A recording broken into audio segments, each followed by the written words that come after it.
There was a version of you that made certain people very comfortable. You said yes when you meant no. You explained yourself for things that needed no explanation. You shrank your opinions down until they fit quietly inside a room built by someone else's expectations. You apologized for feelings you hadn't even finished having yet, just in case they were inconvenient. You learned to read a room before you dared to enter it, scanning for the version of yourself that would cause the least friction. And in exchange for all of that, you got something that felt for a while like love. Then you changed. Not loudly, not with some dramatic confrontation, you just stopped over-explaining, stopped apologizing for taking up space, stopped asking for permission to feel what you already felt. Maybe it started with one sentence. Actually, that doesn't work for me. Small, almost forgettable to you, but to certain people in the room it didn't sound small at all. It sounded like the ground shifting. And something strange happened to the people who used to feel so comfortable around you. They didn't celebrate it. Some of them got quiet, some of them got cold. Some of them got unexpectedly angry over things that used to mean nothing at all. And if you've lived through that shift, you already know the confusing, disorienting question that comes with it. Why does becoming more myself feel to the people around me like a betrayal? Here's the truth this video is going to sit with slowly, piece by piece, because it deserves more than a quick answer. When people can no longer control you, they rarely announce it. They rarely say the quiet part out loud. Instead, they do something else, something subtler, something that can take years to even recognize for what it is. And understanding exactly what that something is might be one of the most protective pieces of emotional intelligence you ever give yourself. Let's start with the part that hurts the most first, because it usually shows up first too: guilt. You set a boundary, small at first. You say you can't make it this time. You say that comment hurt you. You say no without a paragraph of justification trailing behind it like an apology for existing. And almost immediately something shifts in the room. A sigh, a long pause, a sentence that starts with "I just thought you cared enough to." A look that says you've disappointed someone, even though you haven't actually done anything wrong at all. This isn't an accident, and it isn't really about you. Psychologists who study coercive control, researchers like Evan Stark, describe how control rarely depends on force. Far more often, it depends on emotional leverage, on making someone feel that stepping out of line will cost them the relationship, the approval, the peace they've worked so hard to keep. Guilt is one of the oldest, quietest levers available. It doesn't require yelling, it doesn't require threats. It only requires that you care, and controlling people know exactly how much you care because you've shown them over and over every time you chose their comfort over your own. So when control starts slipping, guilt often shows up first, not because you did something wrong, but because it's the fastest tool available to pull you back into the old shape you used to fit. Does that land differently than they're just sensitive? Here's the second thing worth sitting with, because it's quieter and it's crueler in its own way. Your independence starts attracting criticism you never used to hear. Suddenly you're different. Suddenly you've changed. Suddenly people who never once commented on your choices have opinions about every single one of them, delivered with a kind of concern that doesn't actually feel like concern at all. You stopped needing them the way you used to, and somehow instead of being met with respect, you're met with a subtle campaign to convince you that the person you're becoming is somehow worse than the person you were. This isn't really about your character, it's about a system losing its familiar shape. When you needed constant reassurance, constant validation, constant checking in before you trusted your own judgment, you were in a very real sense predictable, manageable, easy to place inside someone else's narrative about who you are. Independence breaks that predictability. And people who built their comfort on your predictability will often experience your growth not as something to celebrate, but as something to correct. You are not imagining the shift in tone, you are not being paranoid. You are simply standing somewhere new, and from that new place, some people can no longer reach you the way they used to, so they reach for criticism instead, hoping it pulls you back within range. Here's the third layer, and this one might be the most painful because it doesn't just distort how people see you, it distorts how you see yourself. Your boundaries get quietly rebranded as selfishness. You say you need space, and somehow it becomes proof that you're cold. You say you can't keep giving in a way that costs you your peace, and somehow it becomes proof that you're ungrateful. Somewhere along the way, the word boundary, which simply means here is where I end and you begin, gets translated by controlling people into something that sounds a lot more like an accusation against your character. But a boundary was never a wall built to keep love out. A boundary is closer to a property line. It doesn't say, "I don't want you here." It says, "Here's what respectful entry looks like." People who genuinely respect you can hear a boundary and adjust. People who depended on your lack of boundaries to get what they wanted will often experience that same boundary as a personal attack, because in a very real sense it is taking something away from them. Not your love, not your presence. Just their unrestricted access to you. If someone consistently treats your limits as evidence of your selfishness, that reaction is not information about your character. It's information about how much they were benefiting from you having no limits at all. Let's go deeper because there's a pattern here that's harder to see from the inside, and it's one of the most disorienting experiences a person can go through. When someone can no longer control you directly, they sometimes stop trying to control you at all and start trying to control how other people see you instead. Family therapists have a name for this. It's called triangulation, a concept first mapped out by psychiatrist Bowen while studying family systems. Instead of addressing you directly, a person pulls in a third party, a mutual friend, a family member, a sibling, and quietly reshapes the story. Suddenly you hear secondhand that you've become difficult, that you've changed for the worse, that people are worried about you. Nobody said any of this to your face. It arrived through a side door, dressed up as concern but functioning as something else entirely. An attempt to recruit an audience against you because a controlling person who has lost direct influence over you will often try to regain it indirectly through the opinions of people you love. This is one of the cruelest tactics precisely because it's so hard to defend against. You can't correct a story you were never told directly. You can only watch the temperature in a room change, watch certain people start looking at you a little differently, and slowly piece together that a narrative has been built about you in rooms you were never invited into. If this has happened to you, here is something worth holding onto. The truth doesn't need an audience to remain true. You don't have to chase down every distorted version of your story and correct it. Your life, lived consistently and honestly in front of the people who actually know you, will outlast any narrative built behind your back. There's a quieter cousin of triangulation worth naming too, because it doesn't need a third person at all. Sometimes control, when it starts slipping, doesn't escalate into a fight, it disappears into silence instead. The messages stop. The warmth switches off like a light in another room. You're not yelled at, you're not confronted, you're simply withdrawn from, with no explanation offered and no timeline given for when or if it might end. This isn't nothing. Neuroscientist Naomi Eisenberger's research on social exclusion found something remarkable. Being ostracized activates the same regions of the brain, particularly the dorsal anterior cingulate cortex, that activate during physical pain. Your brain, quite literally, does not fully distinguish between a broken bone and being frozen out by someone you love. Which means the panic you feel during a silent treatment, the urge to fix it immediately, to apologize even when you're not sure what for, isn't dramatic and it isn't weak.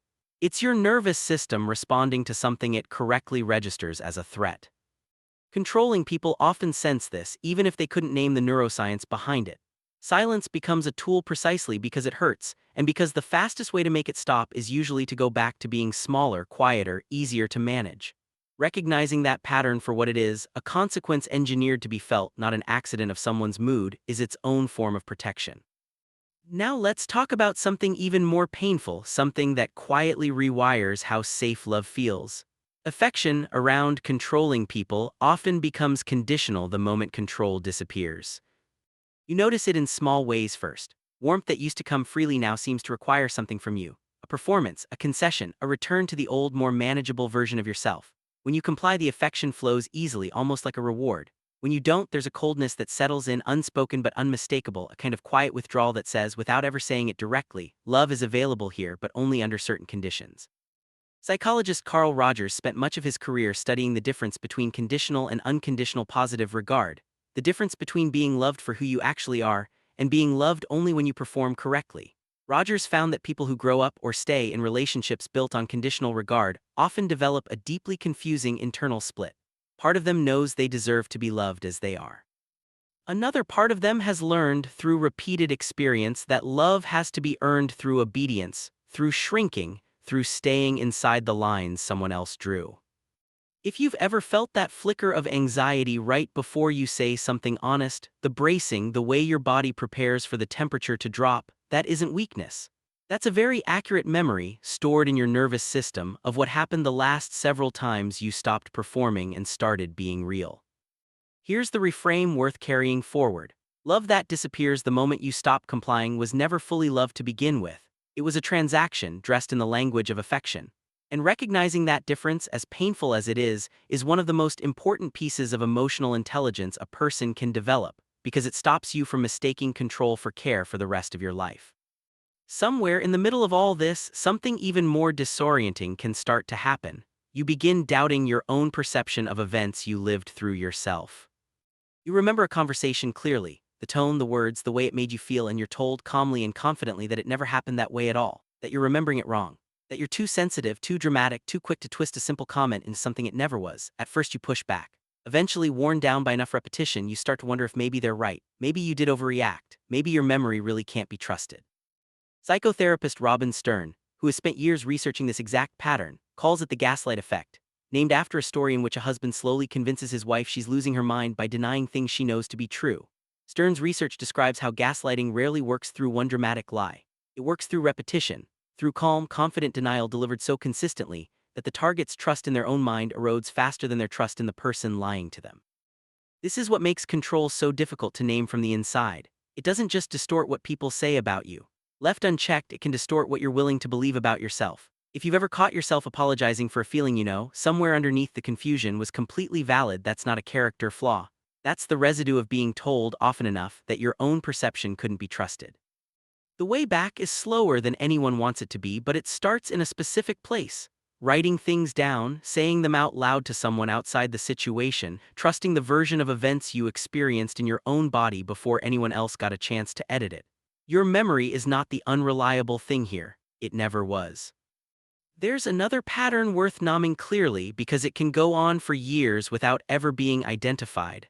Some people test your boundaries not once but repeatedly in small, almost invisible increments. They ask the thing you already said no to, just phrased slightly differently. They push the topic you already closed just a little further this time. They wait a few weeks, a few months, and try again, gently, as if enough time has passed that your answer might have quietly changed. This isn't confusion on their part. This is closer to behavioral testing, whether consciously or not, and it follows a pattern researchers have understood for decades in a completely different context: intermittent reinforcement. If a boundary holds firm every single time, most people eventually stop testing it because the cost of testing consistently outweighs the reward. But if a boundary gives way even occasionally, even once in every 10 attempts, that occasional payoff is often enough to keep the testing behavior alive indefinitely. It's the same mechanism behind why unpredictable rewards create more persistent behavior than consistent ones. In gambling, in habit formation, in almost every domain where behavior has ever been studied. A boundary that bends sometimes doesn't teach people that you have limits. It teaches people that your limits are negotiable if they simply try often enough. This is not a reason to blame yourself for the times you gave in. It's simply a reason to understand why consistency, even when it feels harsh, even when it feels colder than you're used to being, is often the thing that finally makes testing behavior stop. And now, the final piece, the one underneath all the others: your growth itself becomes something certain people cannot comfortably witness. Not because they don't love you, often they do in whatever limited way they've learned how, but growth has an uncomfortable side effect on people who measure their own worth by comparison. Psychologist Leon Festinger's research on social comparison showed that people constantly, often unconsciously, evaluate themselves relative to those around them. When someone close to you grows, heals, sets boundaries, builds a life that no longer bends to accommodate dysfunction, it can inadvertently hold up a mirror that some people are not ready to look into. Your healing can look, to an unhealed person, like an accusation, even when you never intended it as one. This is why some of the coldest reactions to your growth come not from strangers, but from people who are quietly, painfully aware of how far behind they've fallen, and who would rather diminish your progress than confront their own stillness. You are not responsible for managing that discomfort, you never were. So where does all of this leave you? Standing hopefully in a slightly different place than where this video found you. Somewhere with a little more language for experiences you may have felt for years without ever having the words to explain them. The guilt that shows up right on schedule whenever you hold a boundary. The criticism that started only after you stopped needing approval. The quiet rebranding of your limits as selfishness. The stories told about you in rooms you weren't invited into. The affection that comes and goes depending on how well you comply. The repeated, patient testing of every line you draw. And underneath all of it, the simple, uncomfortable truth that your growth was never going to be universally celebrated, because growth, by its nature, leaves some relationships behind exactly as they are while you keep moving. None of this means you become hard or closed or suspicious of everyone who loves you. Most people in your life are not doing any of this. Most people can hear a boundary and simply respect it without punishment, without a campaign, without conditions. This video isn't about becoming guarded against the world.